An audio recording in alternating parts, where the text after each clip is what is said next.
I would say I'm the farthest thing from a foodie that's probably ever existed. However, I would say in the last few years, being immersed in this kind of scene, if you will, I've definitely become more appreciative of food and the whole food process and the food industry. But I'm a very picky eater.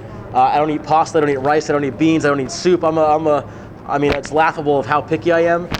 Jason from Playground actually invited me to his 2.0 restaurant several months ago, to his trust dinner, which is a 40-course meal where basically they cook in front of you. It's omakase style. You show up and they just give you what they give you. Well, he tried to have me do that for over a year, and I just said I'm not interested. And he offered to pay for it, which, I mean, a $250 dinner for me and my wife. I mean, most people would jump at that opportunity, but I was like kind of hesitant because not only am I a picky eater, but I don't want to be rude and say I don't want to eat this, I don't want to eat that. So sure enough, he finally convinced me to go, and I went, and it was actually one of the most amazing culinary experiences I've ever had. And at the end of the day, there were a few items that I said I wouldn't probably eat again, but for the most part, I tried everything, and most of it was frankly very good. And again, it was more the experience. I mean, to have 7 people wait on you for 3.5 hours with 30 food courses and 10 drink courses, and just the story and the experience behind the food, and the being a part of it, being prepared and cooked, and you really appreciate the whole process and really what goes into all this. And I think it was pretty eye-opening for me. And yeah, so to answer your question, no, I have no culinary background whatsoever, and I've always been taught in real estate, really, which is what my family does, is do what you know and don't do anything else. And sure enough, what do?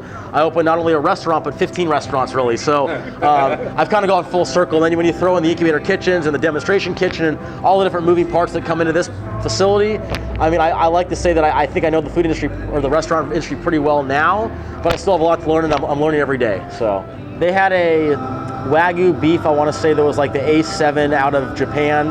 There was like this, they had the paw print on the license that they gave you when you bought it. I mean, it was like, this was like the real deal. I mean, it melted in your mouth, and I'm the kind of guy that likes my meat normally, medium to medium well, and this stuff was like as raw as it gets. And I mean, I ate it like that because that's how you eat this kind of meat, and I enjoyed it. But I can appreciate, that part of it, and the preparing it that way and cooking it that way. Again, it wasn't my cup of tea how I normally would order it, but at the same time, it was phenomenal.